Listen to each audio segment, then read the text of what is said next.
Welcome back. मेरा नाम है शुएब शेख और मैं आप सभी का फीड वाले में एक बार फिर से स्वागत करता हूं। दोस्तों, आज मैं बात करने वाला हूं सीड स्टॉकिंग के बारे में।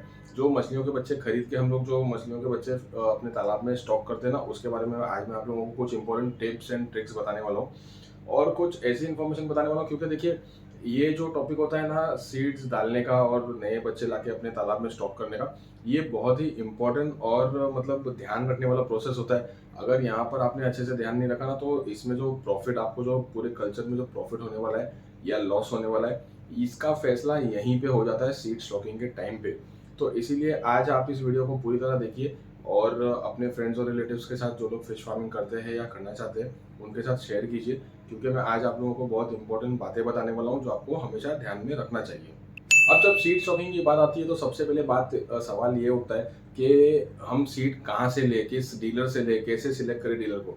तो डीलर आपको ऐसा सिलेक्ट करना चाहिए जो आपकी पकड़ में हो, आपके आसपास उसका कोई एजेंट हो या उसका कोई बंदा हो। जो, अगर कभी कभी क्या होता है ना, कि जैसे वहाँ से वो लोग मछली के बच्चे बेचते, तो हमारे तालाब पे या फार्म पर आने के पहले ही वो बच्चे मर जाते हैं। आने के साथ ही मतलब मरे हुए रहते हैं या फिर अधमरे रहते हैं, तालाब में या बायोफ्लॉक के टैंक में डालते ही बच्चे मर जाते हैं। तो ऐसे में आपको डीलर ऐसा सिलेक्ट करना चाहिए जो आपको रिप्लेसमेंट की गारंटी दे, कि अगर बच्चे मर गए तो आपको रिप्लेसमेंट मिल जाएगा उसका। और रिप्लेसमेंट की गारंटी अगर दे भी रहा है, तो उसकी पकड़ क्या है आपके पास। अगर बाद में उसने आपका फ़ोन उठाना बंद कर दिया, तो आप क्या करोगे, कैसे उसको कांटेक्ट करोगे। बीच में आपका कोई ऐसा बंदा हो जो जो गारंटी ले रहा हो कि अगर इसने आपको रिप्लेसमेंट नहीं दिया या फिर पैसे खा गया, माल नहीं भेजा, तो आप उसको कैसे पकड़ोगे। इस बात की गारंटी एश्योर करना बहुत ज़रूरी होता है। दूसरा एक बहुत अच्छा काम आप कर सकते हो कि अगर आपको ज़्यादा क्वांटिटी में चाहिए, पूरा ट्रक भर के चाहिए, लाख 2 लाख मछलियाँ चाहिए, तो आप खुद पर्सनली वहाँ पर जाओ, हेचरी विजिट करो। हेचरी विजिट करके वहाँ पर पहले देखो, 5-10 हेचरीज विजिट करो, वहाँ पर माल देखो, स्टॉक देखो कि किसके पास क्या क्वालिटी का मतलब सीड्स है और क्या रेट में दे रहे हैं। यहाँ पहुँचा करके आपको क्या रेट में पड़ेगा, वहाँ पर क्या रेट में पड़ेगा। और मेन रेट नहीं देखना है आपको, आपको ये देखना है कि सीड्स की क्वालिटी कैसी है। सीड की क्वालिटी अच्छी होना बहुत ज़रूरी होता है। ये काम जो लोग छोटे पैमाने पे कर रहे हैं ना, मतलब कि 5,000 या फिर 10,000 बच्चे किसी को चाहिए, 20-25,000 बच्चे चाहिए, तो वो लोग ये ऐसा नहीं कर सकते कि वहाँ पर जाके वहाँ से ले आए, क्योंकि वहाँ से पूरा ट्रक लेना पड़ता है।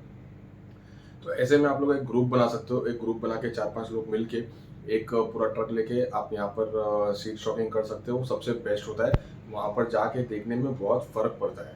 अब है ना, इसके बाद एक और बहुत इंपॉर्टेंट फैक्टर होता है रेट्स, यानी कि प्राइस, कितना पैसा लगेगा एक बच्चे के लिए, कितना रेट होगा। तो यहाँ पर ना बहुत से लोग ही मतलब दिमाग काम करना बंद कर देता है। वो लोग सिर्फ ये देखते हैं कि सस्ता चाहिए, सस्ता चाहिए। यहाँ पर आपको बिल्कुल भी सस्ते के चक्कर में नहीं जाना है, क्योंकि यहाँ पर जो सीड की स्टॉकिंग होती है वो सबसे इम्पोर्टेंट होती है। यहीं पर आपका फैसला हो जाता है कि आपको कितना प्रॉफिट होगा और कितना लॉस होगा। इसीलिए कभी भी ध्यान रखिए कि रेट्स कम के चक्कर में नहीं जाना है आपको। सीड की क्वालिटी देखना है और मेन बात होती है सीड की साइज़। मैं आपको इससे पहले भी एक वीडियो में बता चुका हूँ कि जैसे मान लो कि अगर कोई एक डीलर आपको 2 रुपए में दे रहा है, लेकिन वो समझो 1000 लाइन का बच्चा दे रहा है।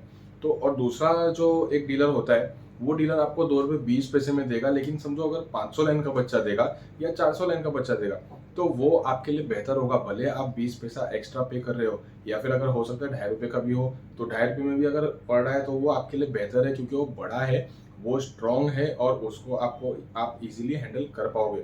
और जो 2000 लाइन का या उससे छोटा बच्चा होता है, वो आप हैंडल नहीं कर पाओगे, तो वो आप लोगों के लिए रिस्की हो जाता है। दूसरा एक और मेन रीज़न होता है रेट में डिफरेंस जो होता है ना, वो एक ग्रोथ फैक्टर की वजह से भी होता है। क्योंकि मैं आपको जैसे पहले एक वीडियो में बता चुका हूँ कि ब्रूडर्स जो होते हैं ना, कि जो अच्छी हैचरी वाले होते हैं, रेपुटेड हैचरी होती है, उन लोगों के पास अच्छे-अच्छे बड़े-बड़े ब्रूडर्स होते हैं, जो काफ़ी सालों से लोग सँभाल के रखते हैं ब्रीडिंग करने के लिए, और वो स्ट्रॉन्ग ब्रूडर्स होते हैं। जैसे कि मैंने आपको पहले भी बताया कि इंसानों में जैसे 6 फुट हाइट बॉडी का अगर तंदुरुस्त इंसान होगा, तो उसके जो बच्चे होंगे वो ऑटोमेटिकली जल्दी बड़े होंगे, जल्दी हाइट बॉडी पकड़ेंगे। और जो शॉर्ट हाइटेड होगा, दुबला पतला होगा, उसके अगर बच्चे होंगे तो नेचुरली वो ओसी के मतलब काटी के बच्चे होंगे, तो वो वैसे ही ग्रोथ लेंगे जैसे पेरेंट्स होते हैं। ये जेनेटिकल इशू होता है एक। तो उसी तरह मछलियों में भी होता है। कुछ मछलियाँ होती है जो बहुत फास्ट ग्रोथ लेती है, जो फास्ट ग्रोथ लेती है उन मछलियों का रेट थोड़ा सा ज़्यादा होता है। ये आपको समझ में नहीं आएगा, लेकिन जो वहाँ पर हैचरी वाले होते हैं ना, जो ट्रेडर्स होते हैं, उन लोगों को ये बात बहुत अच्छे से समझ में आती है। तो इसीलिए जो फास्ट ग्रोथ वाले बच्चे होते हैं, उनका रेट थोड़ा सा ज़्यादा होता है। और जो लोग सस्ते में देते हैं ना, तो वो सस्ता सस्ता सस्ता नहीं ढूंढना चाहिए। सस्ते के चक्कर में कभी कभी खराब माल भी मिल जाता है जो जल्दी बढ़ता ही नहीं, एक एक साल लग जाता है उसको बड़ा करने के लिए, पर वो बड़ा नहीं होता। और ना साइज का हमेशा ध्यान रखना, साइज ज्यादा छोटी मत लेना। बहुत से लोग है ना सस्ते के चक्कर में छोटी साइज ले लेते हैं, 2000 लाइन, 5000 लाइन, 6000 लाइन, ऐसे छोटे छोटे बच्चे ले लेते हैं और उन बच्चों को हैंडल नहीं कर पाते।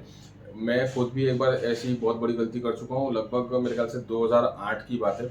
2008 में जब खपोली में हम लोगों का तालाब था ना, तो वहाँ पर हम लोगों ने 9 लाख बच्चे ले लिए थे। 9 लाख बच्चे हम लोगों को बहुत सस्ते पड़े थे, हम लोगों ने सस्ते के चक्कर में ले लिए थे। और बिल्कुल बारीक बारीक जीरा साइज बोलते हैं ना, जीरा साइज के बच्चे थे वो। इतने थे कि मतलब ठीक से दिखते भी नहीं थे। और उसको हम लोगों ने एक बड़े से तालाब में 9 लाख बच्चे डाल दिए थे। और उसके बाद में जब हम लोग बच्चे बड़े होने लगे और जब हम लोगों ने हार्वेस्टिंग किए, तो उसके अंदर से 9 लाख बच्चे तो क्या, मुश्किल से 1 लाख बच्चे भी अंदर से नहीं निकले। क्योंकि ये एक बहुत बड़ी मिस्टेक होती है कि मछली जो होती है ना, छोटी छोटी जब एकदम बारीक होती, तो जो खाने वाले होते हैं, सांप होते हैं, मेंढक होते हैं, कौवे, चील, बगले वगैरह, ये लोग बहुत आसानी से उसको खा लेते हैं और अंदर अंदर बच्चे मर के गायब भी हो जाते हैं। और जो मछलियाँ बड़ी होती है वो छोटे बच्चों को बड़ी आसानी से खा लेती है। तो इसीलिए कभी भी ये कोशिश करना कि जितना हो सके आप उतने बड़े बच्चे डालो। ज़्यादा छोटे बच्चे, खासतौर पे जीरा साइज, लोग क्या सोचते हैं मतलब कि नग ज़्यादा मिलेंगे, नंबर ऑफ पीसेस ज़्यादा मिलेंगे। लेकिन नंबर ऑफ पीसेस समझो, 10 लाख बच्चे डाल के अगर उसमें से मुश्किल से 50,000 बच्चे आपके बचते हैं और बाकी के मर जाते हैं, तो किसी काम के नहीं। उससे अच्छा थोड़े बड़े डालो, 10 लाख के बदले 1 लाख डालो, 1 लाख के बदले 10,000 डालो। लेकिन ऐसी साइज के डालो जो आप हैंडल कर सको और आप उसमें सक्सेसफुल हो सको।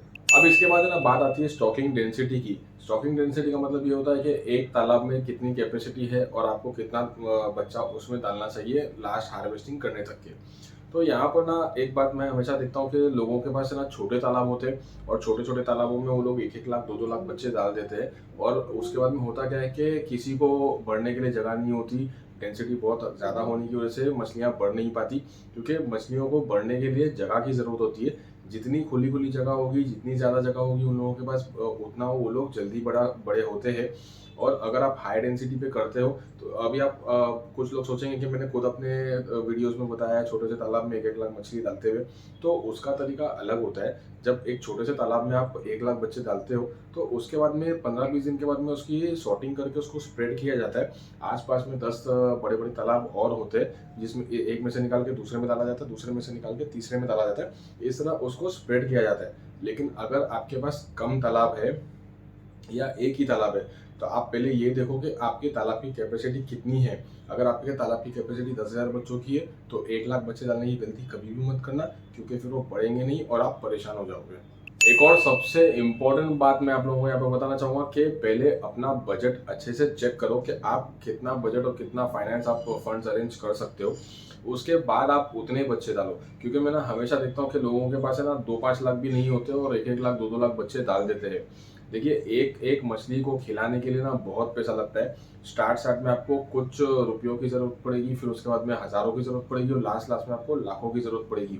तो अगर आप 1 लाख, 2 लाख बच्चे डालते हो और उतनी कैपेसिटी आपकी नहीं है, तो उतने बच्चे मत डालो, क्योंकि लास्ट में खिलाने के लिए बहुत पैसा लगता है। पहले आप अच्छे से कैलकुलेशन करो। मैंने एक कैलकुलेटर भी बनाया था, फीड कैलकुलेटर, कि आपको वहाँ पर अगर आप देखोगे कितनी मछलियाँ हैं आपके पास, क्या साइज़ की है, तो वहाँ पर आपको बता देगा कि आपको कितना फीड खिलाना चाहिए। तो इसीलिए पहले अपने बजट को अच्छे से चेक करो। जितना पैसा रेडी है आपके पास, जितना पैसा आप इन्वेस्ट कर सकते हो, सिर्फ और सिर्फ उतने ही बच्चे डालो, भले कम बच्चे डालो। ज़्यादा के चक्कर में ज़्यादा बच्चे डालोगे और बाद में नहीं खिला सकोगे, तो लास्ट में आपको जाके प्रॉफिट के बदले लॉस हो जाएगा, क्योंकि वो श्रिंकेज भी होता है मछलियों में और वो जल्दी बढ़ती नहीं है। तो इसीलिए आपके पास कितने फंड्स अवेलेबल है, रेडीली अवेलेबल है, पहले वो आप चेक करो। उसके बाद अपना बजट बना करके फिर उतने बच्चे डालो, वरना फिर अच्छा खासा नुकसान होने का चांस होता है। अब जब आपने सब कुछ अरेंज कर लिया, फंड्स अरेंज कर लिया, बच्चे अरेंज कर लिए, सब कुछ आपका हो गया, तो ऐसे में जब बच्चे डालने होते हैं ना, तो बच्चे डालने से पहले एक बात का ध्यान हमेशा रखना चाहिए कि नर्सरी पॉन्ड बहुत ज़रूरी होता है। खास तौर पे यहाँ पर महाराष्ट्र में मैं देखता हूँ ना, हमारे फार्मर्स को किसी के पास भी नर्सरी पॉन्ड नहीं है, या फिर बहुत गिने चुने लोगों के पास नर्सरी पॉन्ड है। एक एक एकड़ के तालाब में, आधे आधे एकड़ के तालाब में छोटे छोटे बच्चों को डाल देते हैं। ऐसा नहीं करना चाहिए, ये बहुत बड़ी गलती होती है। नर्सरी पॉन्ड जो होते हैं वो छोटे पॉन्ड्स होते हैं, उसमें आपको अच्छे से पॉन्ड प्रिपरेशन करना होता है। पॉन्ड प्रिपरेशन कैसा होता है कि ऊपर से आप उसको अच्छे से कवर कर दो नेट के थ्रू, और नीचे से भी अच्छे से जो मेड़ होती है, जो ज़मीन होती है, ज़मीन तक के और ऊपर से लेके ज़मीन तक के चारों तरफ उसको अच्छे से कवर करना चाहिए। अच्छे से कवर करके ऐसा बनाना चाहिए कि वहाँ पर अंदर ना कोई जा सके, सांप, मेंढक, बिच्छू, बगले वगैरह कोई भी किस्म के जानवर जो बच्चों को खा सकते हैं या नुकसान पहुँचा सकते हैं, वो अंदर नहीं जाना चाहिए। इस तरह का पॉन्ड प्रिपरेशन पहले ही अच्छे से कर लेना चाहिए। पॉन्ड प्रिपरेशन लोग नहीं करते हैं और नर्सरी पॉन्ड नहीं बनाते हैं। ये एक बहुत बड़ी गलती होती है, जिसकी वजह से बच्चे आते ही, स्टार्ट करते ही अच्छा खासा नुकसान हो जाता है, क्योंकि अंदर अंदर कितने बच्चे गायब हो गए या कितने बच्चे मर गए ये पता भी नहीं चलता। अब जब आपने पॉन्ड प्रिपरेशन अच्छे से कर लिया है, तो पॉन्ड प्रिपरेशन के बाद बारी आती है वाटर प्रिपरेशन की। पर वाटर प्रिपरेशन पानी भरने से पहले आपको ये चेक करना चाहिए, ये इंश्योर कर लेना चाहिए कि तालाब के अंदर ना कोई सांप हो, ना कोई मेंढक हो, क्योंकि एक बार आपने अगर पानी भर दिया तो उसके बाद आप उसको निकालना बहुत डिफिकल्ट हो जाएगा। इसीलिए जब ज़मीन होती है, आपको ठीक तरीके से सब दिखाई देगा कि ज़मीन पे क्या है, कहाँ पर मेंढक है, कहाँ पर सांप है, तो वो आप उसको अच्छे से बाहर निकाल सकोगे। पानी भरने के बाद उसको निकालना बहुत डिफिकल्ट हो जाता है। अच्छा, पानी भर लिया आपने, पानी भरने के बाद बारी आती है पॉन्ड प्रिपरेशन, वाटर प्रिपरेशन की। अब वाटर प्रिपरेशन जो होता है ना, बहुत बहुत बहुत ही ज़्यादा इम्पोर्टेंट होता है। अगर वाटर प्रिपरेशन आप अच्छे से नहीं करोगे ना, तो वाटर प्रिपरेशन नहीं होने की वजह से बच्चे आने के साथ में, देखिए पहले तो वो जब आ रहे हैं वो तो पहले से स्ट्रेस में है, उनको वहाँ पर 2-3 दिन भूखा रखा गया है, उसके बाद में इतना लंबा जो सफ़र करके आते हैं, हम लोग इतने मतलब स्ट्रॉन्ग है, बड़े in the sense height, body अच्छी है हमारी, तंदुरुस्त हैं हम, और मतलब फिर भी हम थक जाते हैं। हम इतना ट्रैवल करने के बाद हम लोग जब थक जाते हैं, तो वो इतनी इतनी सी 1 ग्राम की 2 ग्राम की जो मछलियाँ होती है, वो कितना थकेगी। उसके अंदर तो उतनी कैपेसिटी भी नहीं है उतना ट्रैवल करने की। लेकिन फिर भी अभी क्या करेंगे, बिजनेस है तो लेके आते हैं हम लोग। लेकिन उसको आने के बाद एक राहत वाला, एक मतलब स्ट्रेस फ्री एनवायरनमेंट देना बहुत ज़रूरी होता है, क्योंकि वो पहले से थकी हुई है। अब उसको आप डाल दोगे गंदे पानी में या फिर नए पानी में। देखिए बहुत से लोग हैं ना, ये सोचते हैं कि मैंने तो अभी अभी नया पानी भरा है, आज ही पानी चेंज किया है। वैसा नहीं होता। नया पानी जो होता है ना, मछलियों के लिए हार्मफुल होता है, हानिकारक होता है। तो इसीलिए कभी भी जब आप मछलियों के बच्चे डालते हो, तो मछलियों के बच्चे डालने से पहले वाटर प्रिपरेशन करना बहुत ज़रूरी होता है। अगर आप अच्छे से वाटर प्रिपरेशन करोगे ना, तो मोर्टेलिटी नहीं होगी, और अगर होगी भी तो बहुत कम होगी। अब वाटर प्रिपरेशन कैसे करना है? वाटर प्रिपरेशन करने का तरीका बहुत आसान है। यहाँ पर मैं लिंक डाल देता हूँ, यहाँ पर जो लिंक आ रहा है आप इस पर क्लिक करके देख सकते हो कि उसके ऊपर मैंने वहाँ पर एक वीडियो बनाया था कि वाटर प्रिपरेशन कैसे करना चाहिए ताकि आपकी मछलियों के बच्चे सेफ रहे। और ये जो हमारा जो वाटर प्रिपरेशन किट है, ये अमेजोन पर भी अवेलेबल है, और feedwale.com पर हम लोगों ने ऑपरेशंस थोड़े वक्त के लिए बंद कर दिया था। लगभग 1-2 महीने से बंद था, क्योंकि हम लोगों को टाइम नहीं मिलता था उसको हैंडल करने के लिए। और स्टॉक हम लोगों के पास सब अवेलेबल है। feedwale.com पे सिर्फ वो स्टॉक आउट ऑफ स्टॉक बताता है बहुत सारे प्रोडक्ट्स, क्योंकि हम लोगों ने वहाँ पर उसको आउट ऑफ स्टॉक कर दिया है वहाँ, क्योंकि वहाँ से जो ऑर्डर्स आते हैं उसको कुरियर से भेजना पड़ता है, और फुलफिल करने के लिए हम लोगों को उतना टाइम नहीं मिलता था। लेकिन बहुत सारे लोग बोल रहे हैं, इसलिए हम लोग 1-2 दिन में उसका ऑपरेशन फिर से स्टार्ट करेंगे। बाकी हमारे सारे शॉप्स पर हमारे सारे प्रोडक्ट्स अवेलेबल रहते हैं, रेडी स्टॉक में रहते हैं। और अमेजोन पर भी बहुत सारे प्रोडक्ट्स हम लोगों ने अमेजोन को हैंड ओवर कर दिया है, वहाँ से वो फुलफिल हो जाता है, ताकि आप लोगों को फास्ट डिलीवरी हो जाए। अब जब आपने सीड्स का ऑर्डर कर दिया, बॉन्ड प्रिपरेशन कर दिया, वाटर प्रिपरेशन कर दिया, आपने सब कुछ कर दिया, अब बारी आती है बच्चों के आने की। जब बच्चे आते हैं तो इतना एक बात हमेशा ध्यान में रखिए कि बच्चे आने से पहले वाटर प्रिपरेशन और पॉन्ड प्रिपरेशन दोनों अच्छे से हो जाना चाहिए 3 से 4 दिन पहले। वाटर प्रिपरेशन कम्प्लीटली खत्म होने से 3 से 4 दिन के बाद आपको बच्चों को उसमें इंट्रोड्यूस करना है। बहुत लोग गलती करते हैं, इनफैक्ट मैं खुद ये गलती बहुत बार कर चुका हूँ कि हमारे बच्चे आ रहे होते हैं, बस फ़ोन आता है ड्राइवर का कि 2 घंटे का रास्ता बाकी है, 2 घंटे में पहुँच रहा हूँ, और हम लोग यहाँ पर तालाब में पानी भर रहे होते हैं। तो ये बहुत बड़ी गलती होती है, ऐसा कभी नहीं करना चाहिए। ये जो हम लोग करते हैं ना कि बच्चे आ रहे हैं और हम लोग पानी भर रहे हैं, पानी भरते भरते उसमें बच्चों को इंट्रोड्यूस कर देते हैं, ये बहुत बड़ी गलती होती है। ऐसे में मोर्टेलिटी के चांसेस बहुत ज़्यादा बढ़ जाते हैं। इसीलिए हमेशा 2 से 3 दिन 4 दिन पहले bond preparation, water preparation complete करके फारिग हो जाओ, रेडी रखो उसको सबको, और उसके बाद बच्चों को उसमें इंट्रोड्यूस करो। अच्छा, जब बच्चे आ जाते हैं ना, तब बच्चों के आने के बाद उसकी काउंटिंग करना बहुत ज़रूरी होता है। बहुत से लोग ये गलती करते हैं कि काउंटिंग वगैरह नहीं करते और डायरेक्ट तालाब में डाल देते हैं, उनको पता ही नहीं होता कि उसमें कितने बच्चे हैं। अब काउंटिंग करने का एक तरीका होता है, आपको सारे बच्चों को नहीं गिनना है। हर जैसे समझो 10,000 डाल रहे हो तो 10,000 के 10,000 नहीं गिनना है, 1 लाख डाल रहे हो तो पूरे 1 लाख को गिनने की ज़रूरत नहीं होती। उसको 1 किलो या 3-4 किलो, 3 किलो, 5 किलो ऐसे लेके उसको काउंटिंग करते हैं। काउंटिंग करके देखते हैं कि उसमें कितने बच्चे बैठ रहे हैं। ऐसे एक बार करते हैं, फिर बीच में दोबारा करते हैं, फिर एक बार और एक बार करते हैं। ऐसे 2 से 3 बार करने के बाद में एक एवरेज निकाला जाता है कि कितने बच्चे हमारे पास आए हैं टोटल। एवरेज कैसे निकालना है उसके ऊपर भी मैंने एक वीडियो बनाया था, आप वो वीडियो देख सकते हो कि काउंटिंग कैसे करना है और एवरेज कैसे निकालना है। क्योंकि हम लोगों को पता होना बहुत ज़रूरी होता है कि हम लोगों ने जब बच्चे डाले हैं तो उसमें कितने बच्चे डाले हैं और हमारे पास टोटल मछलियाँ कितनी हैं, तो उस हिसाब से आपको खाना खिलाना होता है। क्योंकि बहुत बार ऐसा होता है कि सामने वाला बोलता है कि 1 लाख बच्चे हैं, लेकिन 1 लाख बच्चे होते नहीं है, कम होते हैं या फिर ज़्यादा भी होते हैं। अब कम क्यों होते हैं? क्योंकि उसने समझो 1000 लाइन का बोल दिया और आपको उसने भेज दिया 900 लाइन का, तो बच्चे हो जाएंगे कम। और अगर उसने बोल दिया कि 1000 लाइन का बोल के अगर उसने 1100 लाइन का या 1200 लाइन का या 2000 लाइन का बोल भेज दिया, तो बच्चे हो जाएंगे ज़्यादा। या फिर कभी कभी कुछ लोग ना चीटिंग भी बहुत करते हैं। हर कोई नहीं करता, पर कुछ लोग ऐसे होते हैं जो चीटिंग करते हैं, तो ऐसे में वो लोग जानबूझ के बच्चे कम भी भेजते हैं। तो ऐसे में हमारा नुकसान भी बहुत ज़्यादा हो जाता है। इसीलिए हमेशा ये बात को ध्यान में रखना कि आपको उसकी काउंटिंग करना बहुत ज़रूरी होता है। अच्छा, एक और बात यहाँ पर आप लोगों को मैं बताना चाहूँगा कि जिस दिन बच्चे आते हैं ना, जब हम उसको तालाब में डालें या फिर बायोफ्लॉक के टैंक्स में जब हम उसको इंट्रोड्यूस करते हैं, तो उस दिन उसको खाना नहीं खिलाना चाहिए। बहुत से लोगों को मैंने देखा है कि ना प्यार मोहब्बत से मतलब एक एक मतलब दिल से एक वो होता है कि यार खाना खिला देना चाहिए, छोटे-छोटे बच्चे हैं, थक गए होंगे। तो हम लोग दिल से और प्यार से उसको खाना खिला देते हैं। ये मोहब्बत होती है मछलियों के लिए, लेकिन ये जो मोहब्बत और ये जो प्यार होता है ना, ये उनके लिए हानिकारक होता है। एक थंब रूल है कि जब बच्चे आते हैं तो पहले दिन पे 24 घंटा मछलियों को खाना नहीं खिलाना चाहिए ट्रैवलिंग के बाद में। ये उनके लिए प्रॉब्लमैटिक होता है। अगर हम खाना खिला देंगे तो उनको प्रॉब्लम होता है, इसलिए उसको 24 घंटा खाना नहीं खिलाना चाहिए। सेकंड डे पे खाना खिलाना चाहिए। सेकंड डे पे खाना खिलाने का जो तरीका होता है, उसको आपको सबसे पहले आधा खाना खिलाना है। जितना आपको खाना खिलाना चाहिए उस पूरा नहीं खिलाना है आपको, उसमें आपको कम खाना खिलाना है। कम खाना खिलाने के अलावा उसमें आपको सप्लीमेंट्स मिक्स करना है। जैसे हमारा ग्रोथ बूस्टर है, आप ग्रोथ बूस्टर मिक्स कर सकते हो, विटामिन सी है, आप विटामिन सी यूज़ कर सकते हो।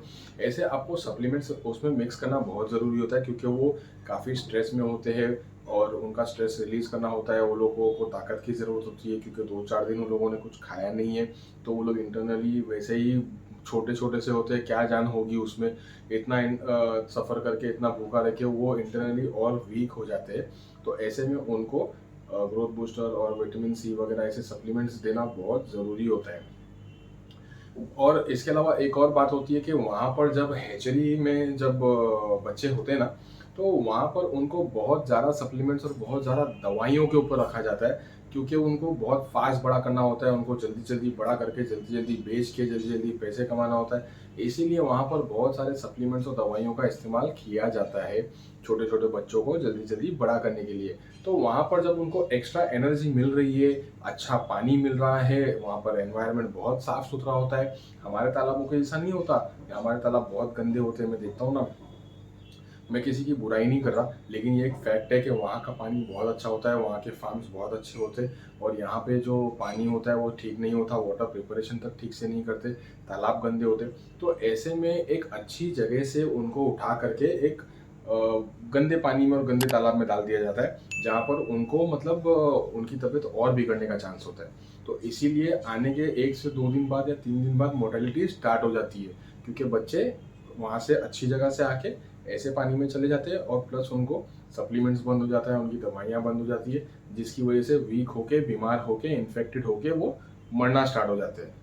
अच्छा, इसके बाद एक और बात मैं आप लोगों को बताना चाहूँगा, जो मैं हमेशा देखता हूँ कि ना फीड सही तरीके का नहीं दिया जाता बच्चों को। मैं अक्सर देखता हूँ कि जो कुछ लोग ऐसे इतने कंजूस होते हैं ना, ऐसे होते हैं कि मछलियों के बच्चे डाल देते हैं और लाखों करोड़ों रुपए कमाने की मतलब ख्वाब देखते हैं, लेकिन उसको सही तरीके का खाना नहीं खिलाना चाहते।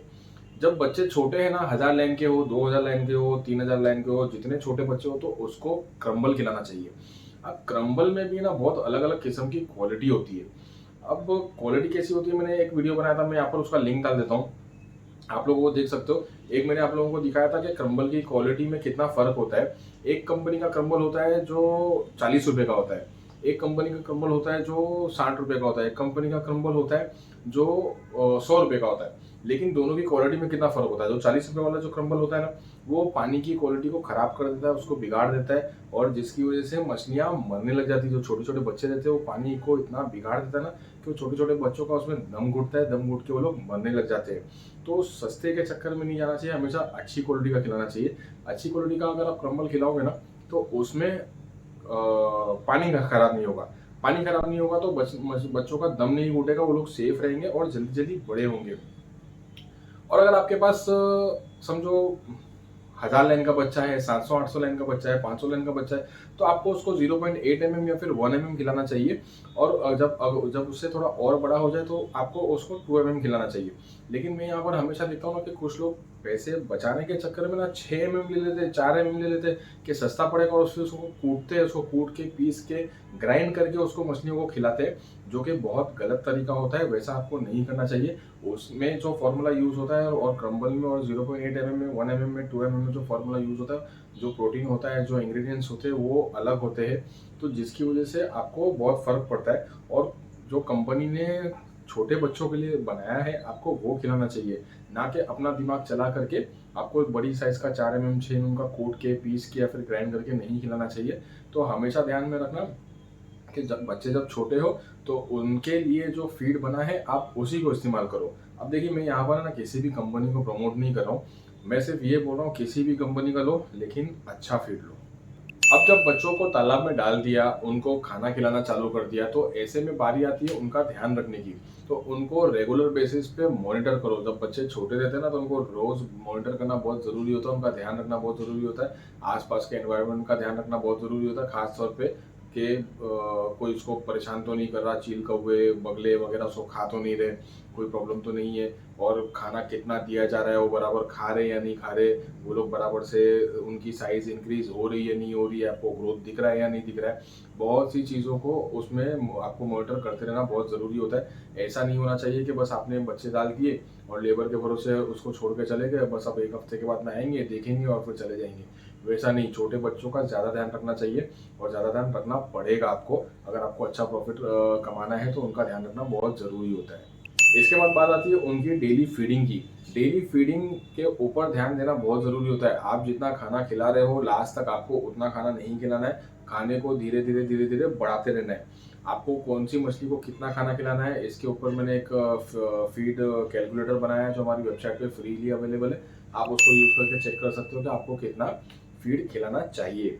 अब यहाँ पर बात आती है कि फीड इंक्रीज़ करना है और उसको धीरे-धीरे बढ़ाते जाना है। तो यहाँ पर जैसे मैंने आपको पहले बताया कि आपको बजट आपका रेडी होना, पैसे रेडी होना बहुत ज़रूरी होता है, क्योंकि धीरे-धीरे फीड का अमाउंट आपका बढ़ता जाएगा, इंक्रीज़ होता जाएगा।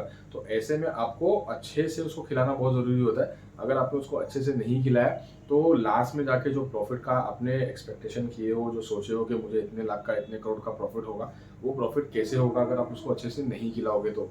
अगर आप अच्छे से नहीं खिलाओगे तो फार्मर्स को लॉस हो जाता है। ख़ास तौर पे तिलापिया के लिए आपको ये ध्यान रखना है। मैंने यहाँ पर एक लिंक डाल देता हूँ। मैंने एक वीडियो बनाया था तिलापिया बेस्ड तिलापिया, उसमें मैंने बताया था कि एक फार्मर को तिलापिया में लॉस क्यों होता है और दूसरे फार्मर को तिलापिया में प्रॉफिट क्यों होता है। इस बात का ध्यान रखना बहुत ज़रूरी होता है। ऐसा बहुत सी मछलियों के लिए आप उसको सेम फार्मूला यूज़ कर सकते हो कि आपको ठीक तरह से, ठीक रेशियो में खिलाना बहुत ज़रूरी होता है। अगर आप ठीक रेशियो में नहीं खिलाओगे तो ग्रोथ नहीं दिखेगा आपको, इसलिए ठीक तरीके से खिलाते रहिए। अच्छा, इस टॉपिक से लेके या फिश फार्मिंग से लेके आप लोगों के कुछ भी सवाल हो तो आप मुझे नीचे कमेंट्स में पूछिए, मैं उसके जवाब भी दूंगा आपको, और उसके ऊपर एक अच्छा सा एक्सप्लेन करने वाला एक वीडियो भी लेकर आ जाऊंगा, ताकि आपको ज़्यादा अच्छे से समझ में आ जाए। तो आपके कुछ भी डाउट्स हो, कुछ भी सवाल हो, तो आप मुझे नीचे कमेंट्स में पूछ सकते हो, मैं उसके जवाब आपको दे दूंगा। और अगर आपको ये वीडियो अच्छा लगा हो तो इसको थम्स अप करके लाइक ज़रूर करना, और हमारे चैनल फीड वाले को सब्सक्राइब कर लेना। इस वीडियो को अपने सारे फ्रेंड्स और रिलेटिव्स के साथ शेयर ज़रूर करना, ताकि वो उनको भी ये यूज़फुल इन्फॉर्मेशन मिल जाए और मैं ऐसे वीडियोज़ आप लोगों के लिए लेके आता रहूँगा। Thank you.